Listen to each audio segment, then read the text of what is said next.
आप देख रहे हैं मराठवाड़ा तेज न्यूज़। अब हर खबर होगी अपडेट।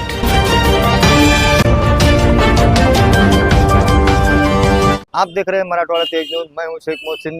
जिस तरीके से आपको पता है कि दो चार दिन पहले जो मोड़ा नाका ब्रिज के ऊपर जो एक्सीडेंट तेज रफ्तार कार से हुआ था, उसमें ऑटो को उड़ाया गया था और इसमें कोई बच्चे हैं उसके अंदर उनकी मौत हो चुकी थी। इसको लेकर कई अटकले, कई सवाल तो इसमें घूम रहे थे कि इसमें जो कार जो चला रही थी वो महिलाएं चला रही थी।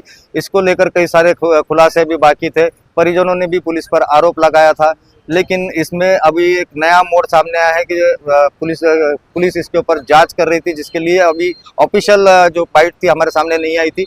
लेकिन आज जो है पुलिस स्टेशन के पीआई साहब ने हमको बुलाकर ये चीज़ें हमको बताई कि उन्होंने कुछ फुटेज हमको बताया है और उसमें दिखाया गया कि जो है गाड़ी किस तरीके से यहाँ पर जा रही थी, कितनी रफ्तार से थी और कितने मिनट से कितने मिनट तक का इसका जो मामला सामने आया है। जैसे कि जो सोशल मीडिया पे जो वायरल हो रहा था उसमें दिखाया गया है कि 3 महिलाएं नजर आ रही है, उसमें ड्राइवर नहीं नजर आ रहा है। इस बात को भी जो है हमने जब सवाल पीआई साहब से किया तो पीआई साहब ने बताया कि जो शख्स जो गाड़ी चला रहा था वो एक जेंट्स था, महिलाएं नहीं है, ऐसा पुलिस का दावा है।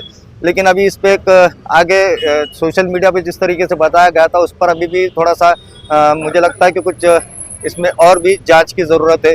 जिस तरीके से जो सोशल मीडिया पे जो वीडियो वायरल हुआ था, उस वायरल वीडियो की भी थोड़ा सा पुलिस को जांच करने अभी बाकी है। और इस पर हमने सवाल किया तो पुलिस ने ये भी बताया कि हम जो सोशल मीडिया पे जो वायरल हुआ वीडियो उसकी हम पूरी तरह से जांच करेंगे और तभी जाके वाकई में क्या है एक्चुअली ये चीज़ समझ में आएगी। तब तक के लिए बने रहिए मेरे साथ। मैं हूं शेख मोहसिन और आप देख रहे हैं मराठवाड़ा तेज न्यूज़।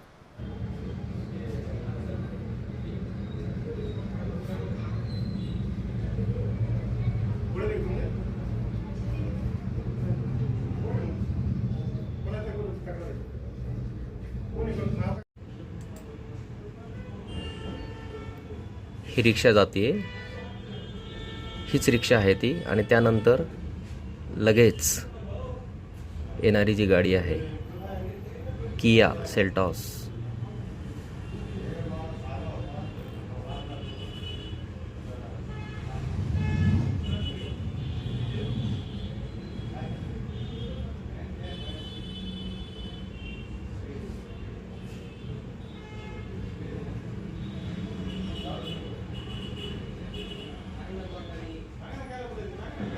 ही गाडी आत्ता गेलेली गाडी. रोडवरील ऑक्सिजनच्या बाबतीत जे तर्क लावले जातात, सत्यता काय आहे, काय सांगा?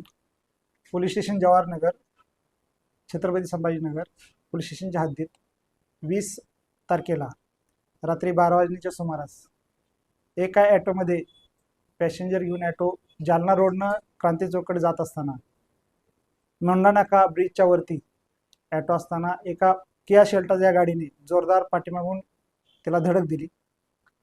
त्या धडकेमध्ये एक मुलगा 19 वर्षाचा ॲटोमधून उडून तो ब्रिजच्या खाली पडून एक्सपायर झाला.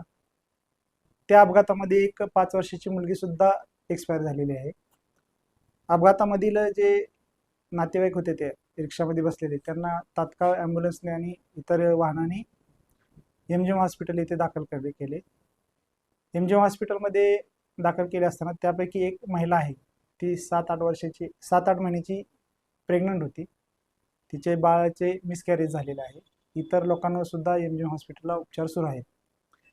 सदरची घटना घडल्यानंतर त्यातील जे थोडासा व्यवस्थित तब्येत असलेले साक्षीदार व त्यांचे नातेवाईक पोलीस स्टेशनला आले. त्या आलेल्या नातेवाईकापैकी काही लोकांनी शंका घेतली की ती जी गाडी आहे ती गाडी मुलगी चालवत होती.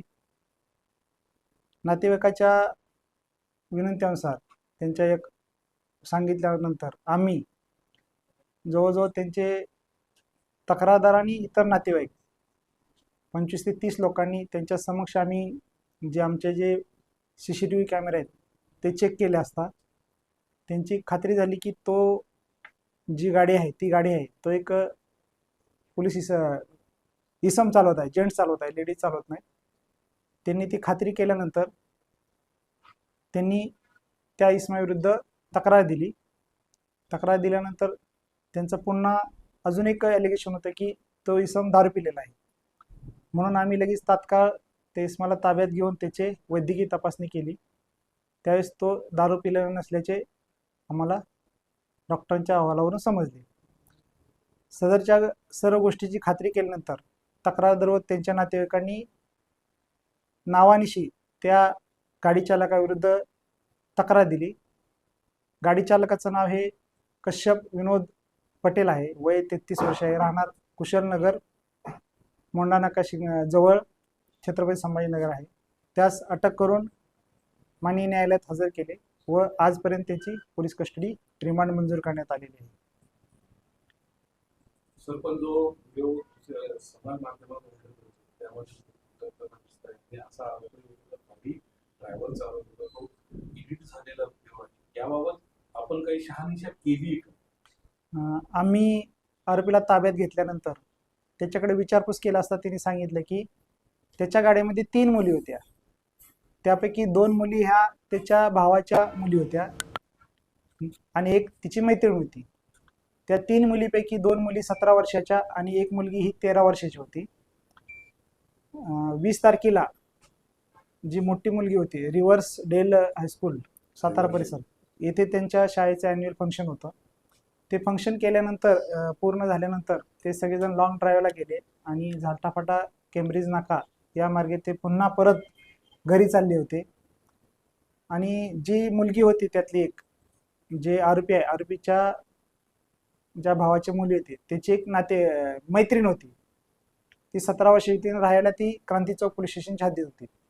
म्हणून ते आकाशवाणीवरून मुंडा नाक्या ब्रिजवरून ते क्रांती चौकला तिला सोडण्यासाठी प्रथम जात होते आणि ते जात असताना त्यांच्याकडून हा अपघात झाल्याचं आम्हाला समजलेलं आहे. सर, समाज माध्यमांनी टीका केल्यानंतरच पोलीस डिपार्टमेंट समोर येत आहे. यामध्ये काहीतरी शिस्त आहे असं वाटतंय का? समाज माध्यमावर आलेले व्हिडिओ आम्हाला पण समजले, परंतु ज्या दिवशी घटना घडली त्या दिवशी तक्रारदार व त्यांचे जो 30 ते 40 नातेवाईक पोलीस स्टेशनला आले होते, त्यांच्या समक्ष CCTV कॅमेरे पाहिले. त्यांनी सुद्धा CCTV कॅमेरे पाहून नंतरच त्यांनी त्या गाडी चालकाविरुद्ध नावानिशी तक्रार दिलेली आहे. त्याच्यामुळे जे आता समाज माध्यमाबद्दल आलेलं आहे त्याच्यामध्ये तथ्य दिसून येत नाही. सर, अभी जो आप सीसीटीवी बताए हम लोग को, उसमें ड्राइवर जेंट्स नज़र आ रहा है, मेल ड्राइवर चला रहा है गाड़ी। पर सर, घटनास्थल और वो स्पॉट का गैप कितना है? घटनास्थल का गैप लगभग 1 किलोमीटर का है जी। पर हमने जो प्राइवेट भी CCTV कॅमेरे देखे त्याच्यामध्ये सुद्धा ती गाडी कुठं न थांबता डायरेक्ट घटनास्थळावर गेले. मतलब उसमें ये तय हो गया सर कि वही जो आपने अरेस्ट किए वही आरोपी चला रहा था, ये कंफर्म है उसमें चीज सीसीटीवी में? बरोबर आहे. तक्रारदार यांनी CCTV कॅमेरे बघून त्यांच्या इतर नातेवाईकांनी सुद्धा किंवा त्यांच्यावर आलेल्या लोकांनी सुद्धा CCTV कॅमेरे पूर्ण बघितल्यानंतरच त्यांनी ती पोलीस स्टेशनला त्या जे माणसाविरुद्ध नातेवाईक तक्रार दिली. आहे ते हे आरोप लावत होते की ड्रायव्हर ते नहीं असते, गाड़ी पण ते नहीं होते थे, आम्हाला जो हमको गाड़ी दिखाए वो गाड़ी नहीं थी, गाड़ी लड़की ही चला रही थी, ये आरोप उसके फैमिलीज लगा रहे जो मृतक है. घटनास्थळी तर गाडी आहे, त्याचा गाडीचा नंबर दिसतोय किंवा गाडी सगळं आहे. आपण तिथं फॉरेन्सिक टीम बोलवून त्यांच्या समक्ष त्याच रात्री पंचनामा केलेला आहे. त्याच्यामुळे घटनास्थळावर तर त्या दोन्ही गाड्या होत्या, रिक्षा पण होती आणि अपघात झालेली गाडी पण होती. त्याच्यामुळे गाडी तर बदलण्याचा काही विषयच येत नाही त्यामध्ये. गाडीचं नाही म्हणजे त्यांनी त्या तेवढ्या गॅप मध्ये महिलांना गाडी ड्राईव्ह करण्यासाठी दिलं आणि ड्रायव्हर किंवा असं चेंज झाला असं ये हो होतं. सकता है ना सर, जांच का विषय है ना ये. जांच कर रहे पर आता तर तसं एकदम पूर्ण जर आपण पाहिलं तर त्याच्यावरून कुठंच असं शक्यता दिसून येत नाही की गाडी थांबवून गाडी चालवाय देणे. सर, जे गुरुद्वाराचा गेट आहे आणि ते ऍक्सिडेंट स्पॉट आहे ब्रिजवरचा, तिथं ते CCTV कॅमेरे बघितले का? तिथं पण पाहिलं, आम्हाला ते तिथं दाखवता नाही तिथं आलं. सुद्धा दुसरं गाडीचे आमच्या आमच्या 1 किलोमीटर अंतरचा आपण दाखवलं आम्हाला, बरोबर तिथलचे ते कॅमेरे दाखवले. 1 किलोमीटरच्या अंतरामध्ये टोटल 3 CCTV कॅमेरे आमच्या आहेत पोलीस स्टेशनच्या इथे. सर, जो रिक्शा ड्राइवर का उनके जो रिक्शेदार है वो बड़े कि ये जो लड़का है इन्होंने एक्सीडेंट करे, उसके अंदर आदमी नहीं था, वो उनका बोलना है सर. बराबर है, उनका बोलना है, पर हमने उनको पूरा CCTV कैमरा दिखाया है. सभी तकरारदार और उनके जो 25, 30, 40 लोग आए थे उनके सामने CCTV कैमरा उन्होंने उनको दिखाया है पुलिस स्टेशन का. उसके बाद उन्होंने देखने के बाद उनका पूरा समाधान होने के बाद उन्होंने खुद ये उनके खिलाफ एफआईआर दी है नामदार। डिपार्टमेंटनी मीडियापर्यंत ही माहिती द्यायला एवढा उशीर का केला? नाही, आम्ही पण त्या थोड्याशा व्हिडिओ बद्दल म्हणजे खात्री करण्याचा प्रयत्न करत होतो की वा आणखी काय त्यामध्ये का, परंतु तो व्हिडिओ आम्हाला पूर्ण असा दिसून आलेला नाही. आणि जो समाज माध्यमावर व्हिडिओ व्हायरल होतोय, जो एडिट करून टाकला गेलाय, त्याच्यात आवाजही नाहीये. आपल्या डिपार्टमेंट कडून सनी याच्यावर काही कारवाई होणार? त्याचा तो कोणी बनवला, त्याच्यात काय छेडछाड केल्या गेलेली, याचा काय आपण तपास करणार आहात का? आम्ही त्याबाबत पुढं खात्री करणार आहोत. कोणी ते व्हायरल केला काय त्याबद्दल सुद्धा आम्ही तपास करणार आहोत पुढे. आणि काल सर प्रसार माध्यमांना आपण माहिती दिली नाही आणि काही रात्री संध्याकाळनंतर प्रसार माध्यमांना माहिती दिली, यामध्ये मागे आपलं काय नियोजन होतं? नाही, यामध्ये असं कोणती हेतू नव्हता, परंतु ते काही गोष्टीचा खात्री करणं आवश्यक होते म्हणून आम्ही ते दिवसभर त्या गोष्टीची पुन्हा खात्री करून आपल्याला ऑथेंटिक माहिती दिली आहे. सर तिथंच एक आपल्याकडे कॅमेऱ्याचे ते फुटेज मिळाले नाही का? ते कुठल्या- मी विचारत होते, आपला गेट जो आहे हो आहे ना, त्या फुटेजचा, मग तिथं तो गुरुद्वाराच्या कॅमेरामधून गाडी फास्ट जाताना दिसत आहे. गुरुद्वाराच्या गेट पासून वरती जाताना फास्ट जाताना दिसत आहे. हा, फास्ट जाऊन तिथून कॅमेरा दिसत आहे. नाही, ब्रिजवर कॅमेरे नसतील हे मान्य आहे, पण ते तिथे हो तर ना, असतील ना, गुरुद्वाराच्या- दारूचे दुकान वगैरे आहे तिथं. हो ना, गुरुद्वाराच्या तिथल्या सरकारी कॅमेऱ्यामध्ये गाडी फास्ट जाताना दिसत आहे. रिक्षा पुढे जाताना त्याच्या पाठीमागे गाडी फास्ट जाताना दिसत आहे.